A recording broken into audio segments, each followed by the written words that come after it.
O que aconteceu com Maria depois da morte de Jesus?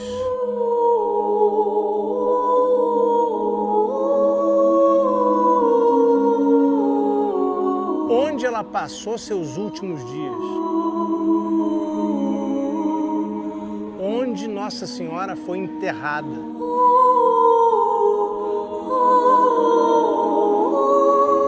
Será que ela foi enterrada em algum lugar? Existe realmente um túmulo de Maria que a gente possa acreditar que é verdadeiro? Será que ela foi levada para Éfeso, conforme uma tradição que diz que Maria acompanhou o apóstolo João?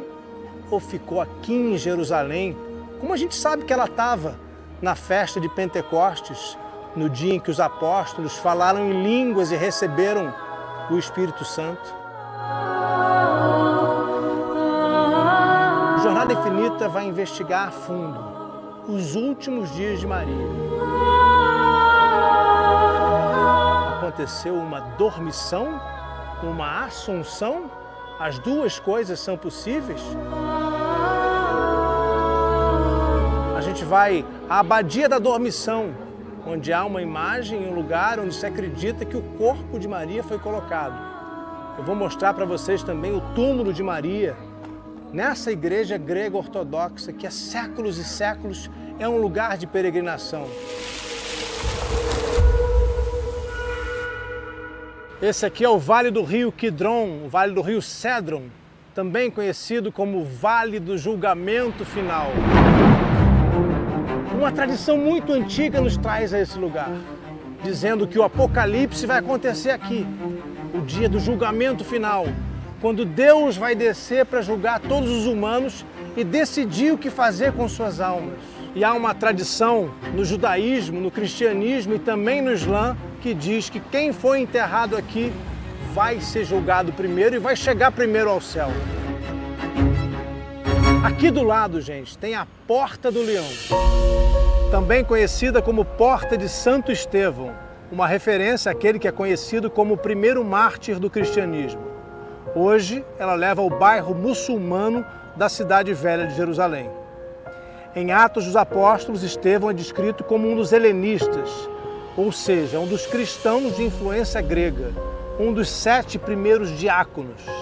A tradição nos conta que ele foi condenado por blasfêmia, assim como Jesus, e executado por um grupo do qual fazia parte Saulo de Tarso, que ainda não tinha sido rebatizado como o apóstolo Paulo.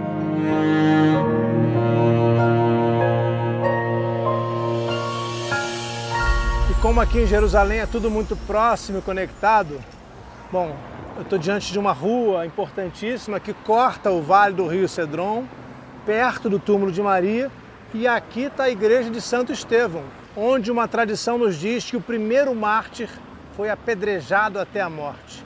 Vou mostrar para vocês esse lugar. Imaginar Estevão perseguido pelas ruas, encurralado nesse ponto aqui, e pensar que entre os perseguidores dos cristãos estava o que no futuro seria o apóstolo Paulo. Pensar como aquele que era o perseguidor se tornaria também o maior divulgador da mensagem de Jesus Cristo.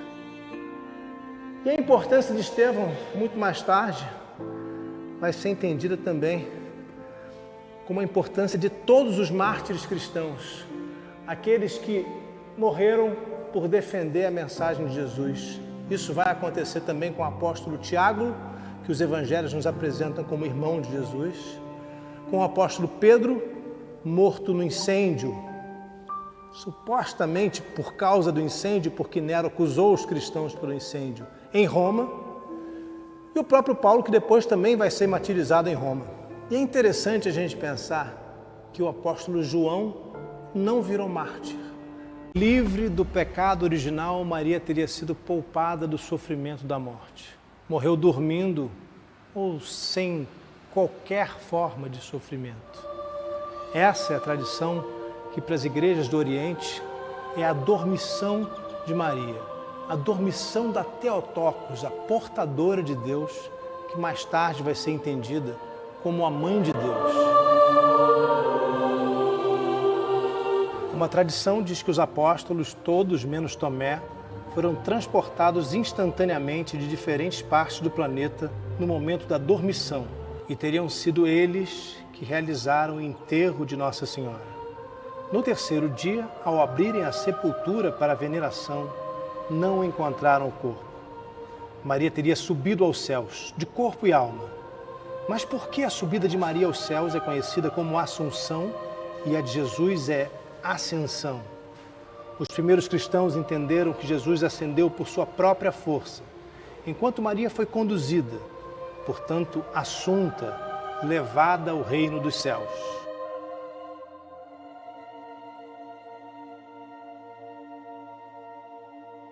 Depois da morte de Maria no Monte Sião, depois de sua dormição, ela teria sido trazida para cá, para esse lugar aqui.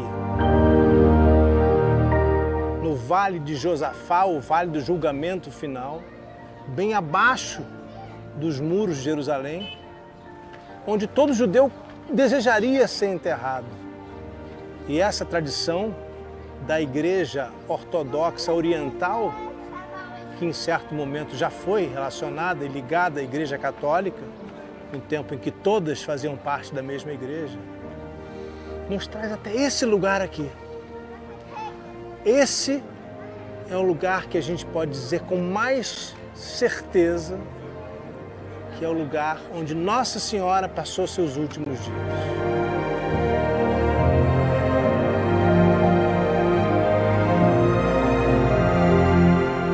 Esse é o lugar para onde todas as tradições e também a arqueologia nos trazem quando a gente pretende encontrar o túmulo de Maria. O lugar é administrado pela Igreja Apostólica Armênia e pelo Patriarcado Ortodoxo Grego de Jerusalém.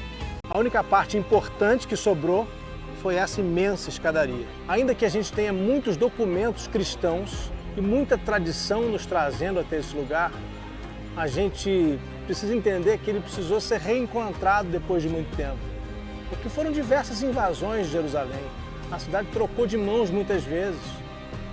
Cristãos, muçulmanos, persas, diversos povos vieram até aqui e muitos deles destruíram lugares sagrados. Os gregos dizem que o túmulo está quase do jeito que teria sido feito 2000 anos atrás, com pequenos reparos feitos na época das cruzadas. Aqui acontecem celebrações diárias e no dia 14 de agosto, quem vem aqui é o patriarca da Igreja Grega Ortodoxa, na véspera do dia em que eles celebram a dormição de Maria.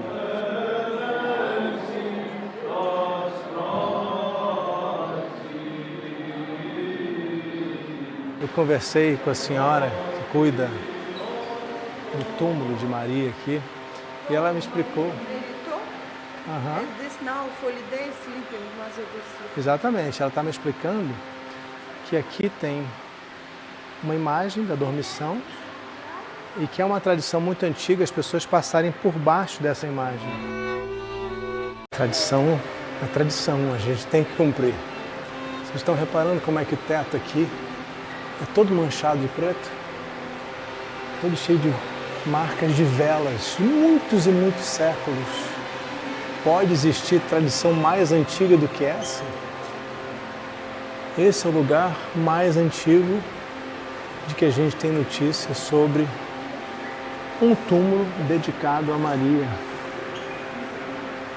Existe uma Basílica da Dormição, a Abadia da Dormição, que eu vou mostrar para vocês daqui a pouco. Existe a Casinha de Éfeso, que eu vou explicar daqui a pouco. Mas se há um lugar que a gente pode dizer que é o lugar onde Maria foi colocada morta, é esse aqui.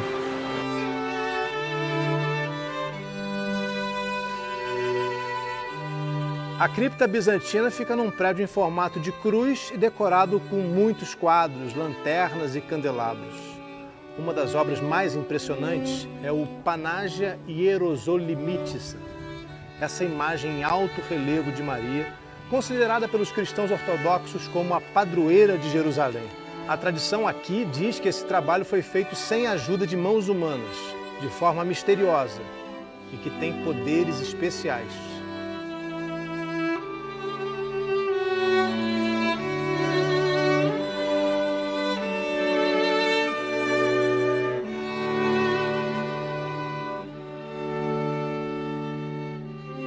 Se tem um lugar no mundo que a gente pode chamar de túmulo de Maria, gente, é esse aqui.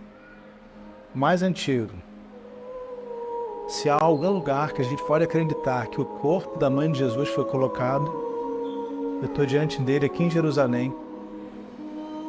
No Vale do Julgamento Final, não é por acaso também, o Vale de Josafá, onde os judeus queriam ser enterrados para ficar perto do templo no dia do julgamento final. E a gente tem aqui algo único, que é esse buraco no teto, por onde teria passado o corpo de Nossa Senhora no momento de sua assunção ao céu, quando ela foi levada ao céu. Lembra muito a sensação que a gente tem no Santo Sepulcro de Jesus, e a gente precisa conhecer esse lugar e tratar esse lugar como o Santo Sepulcro de Maria. A informação mais antiga que a gente tem, que nos traz a esse túmulo aqui, vem do século V, quando a imperatriz Pulquéria, em Constantinopla, pediu ao patriarca de Jerusalém, Juvenal, que mandasse para Constantinopla, capital do império, os restos mortais de Maria. Juvenal, sabendo que esse túmulo estava vazio, respondeu à imperatriz: isso seria impossível, porque desde sua morte, muitos séculos antes, sabia-se aqui em Jerusalém que ao terceiro dia o túmulo tinha sido encontrado do jeito que a gente vê agora, vazio. E é também uma tradição e um sinal de respeito, a gente sai de costas.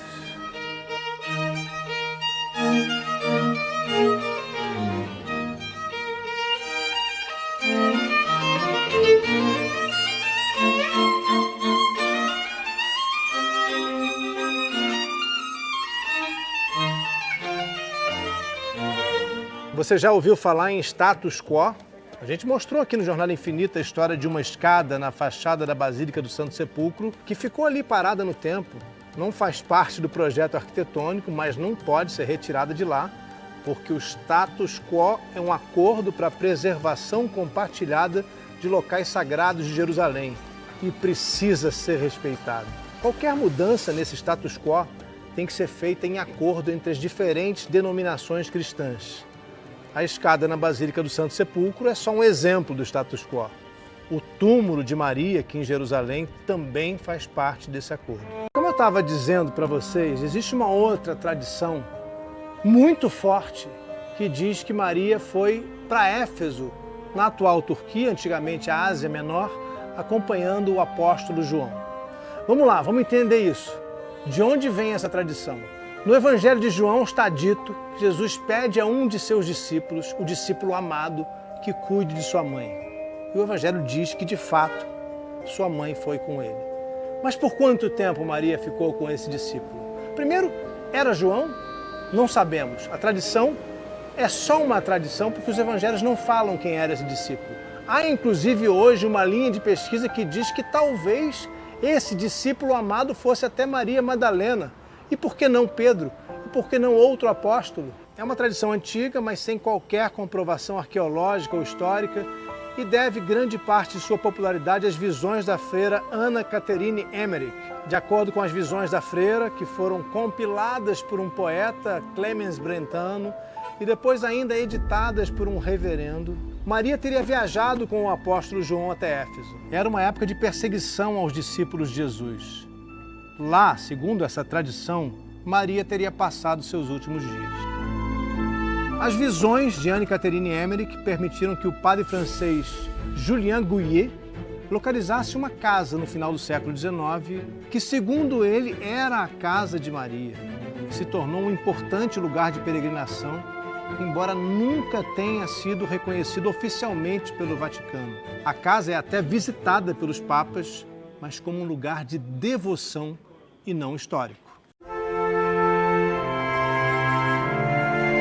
Ela tem aproximadamente 100 anos de existência, não é tão antiga, mas foi erguida sobre pedras que estão aqui há séculos e séculos, e por isso muita gente acredita que esse foi o lugar verdadeiro da chamada dormição de Maria. As pedras que foram encontradas no século XIX, na época da construção, aqui embaixo de onde eu estou, seriam de uma antiga basílica bizantina chamada Hagia Sion, ou seja, Santo Sião, Santa Jerusalém. A igreja de Santa Sião teria sido construída em cima de uma outra igreja muito mais antiga, ainda no tempo dos primeiros cristãos, construída aqui.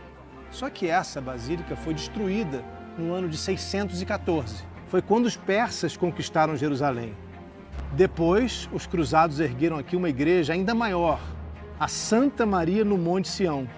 Mas ela não resistiu à tomada de Jerusalém por Saladino em 1187. Bom, e foi só em 1898 que o Kaiser Guilherme II, o último imperador da Alemanha e rei da Prússia, comprou esse terreno e doou para a Associação Alemã da Terra Santa. Mas a igreja dos beneditinos alemães só foi consagrada em 1910. O prédio foi danificado em confrontos na cidade em 1948 e em 1967. Duas guerras decorrentes da criação do Estado de Israel, quando soldados israelenses chegaram a ocupar a igreja e usaram a torre para observar a posição das tropas inimigas da Jordânia.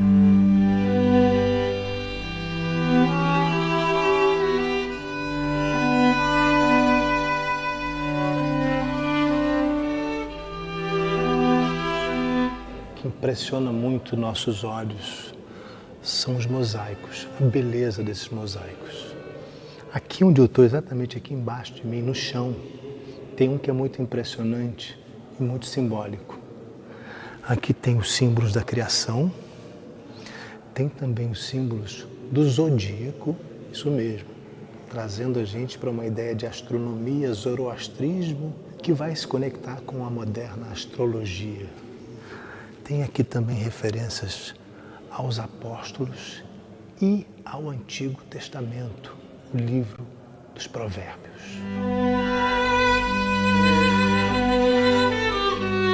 Desde que a eternidade foi ungida, desde o princípio, antes do começo da terra, quando ainda não havia abismos, fui gerada, quando ainda não havia fontes carregadas de águas, antes que os montes se houvessem assentado, antes dos outeiros, eu fui gerada. Será que é acertado a gente dizer que já em Provérbios, no Antigo Testamento, havia referências a Nossa Senhora?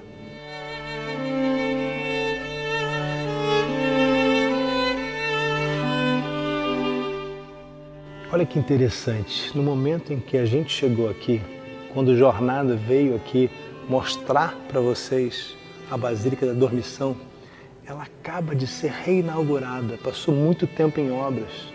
Está toda limpa, cada pedra foi cuidada, cada mosaico. Isso é um privilégio para nós, por muito tempo ela esteve aqui, fechada para obras. E olha que lindo esse mosaico que vocês estão vendo aqui atrás de mim, bem acima do altar. Maria ensinando ao menino Jesus. É a tradição judaica. Os pais devem ensinar aos filhos as Escrituras. É por isso que a gente deve pensar que Jesus sabia ler desde cedo e que provavelmente sabia escrever. Mas olhem um detalhe muito interessante. Esse Jesus não tem os olhos azuis. É um menino de pele morena. Como possivelmente foi? Qual terá sido, afinal, a imagem de Jesus? Aqui na Basílica da Dormição, nós somos apresentados a um Jesus que lembra o povo dessa região daquela época. Talvez ele tivesse sido assim. É bonito, né?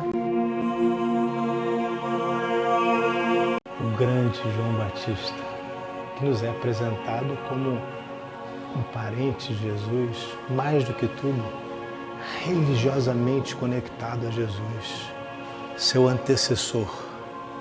E eu diria também, com muita segurança, seu mestre, sempre lembrado em todas as versões da história que a gente conta sobre Jesus, João Batista é fundamental.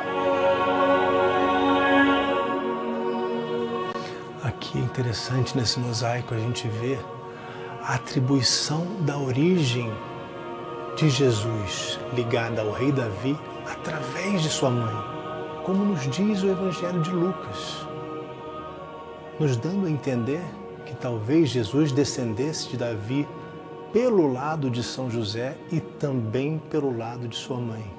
E é muito interessante a gente notar também nesse altar, nesse mosaico, a profecia de Isaías, dizendo que da jovem irá nascer o Emanuel, Immanuel, Deus conosco, que mais tarde vai ser interpretada pelos primeiros cristãos como sendo já o anúncio do nascimento de Jesus.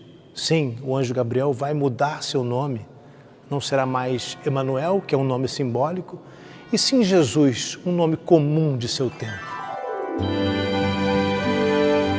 Existem aqui várias capelas dedicadas a diferentes santos.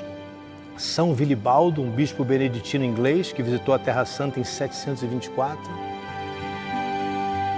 São José, cuja capela é decorada com medalhões dos reis de Judá, como antepassados de Jesus. Mas a parte mais especial da Basílica fica no andar de baixo, para onde a gente vai agora.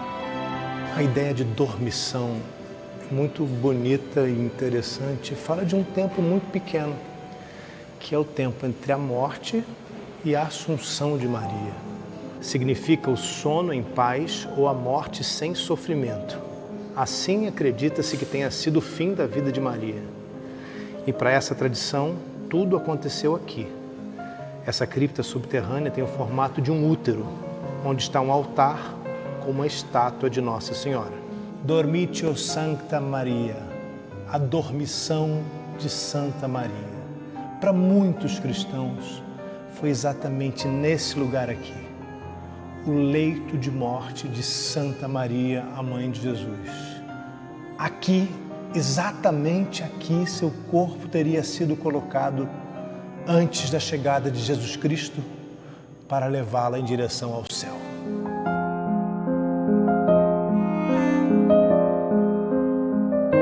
Como a gente viu, existem duas crenças diferentes sobre o lugar de enterro e dormição ou assunção de Nossa Senhora. E todos os dois são aqui em Jerusalém. É bem diferente da tradição que nos fala que ela foi até Éfeso, na atual Turquia. Quando a gente fala dos últimos dias da vida de Nossa Senhora, a história nos traz aqui para Jerusalém.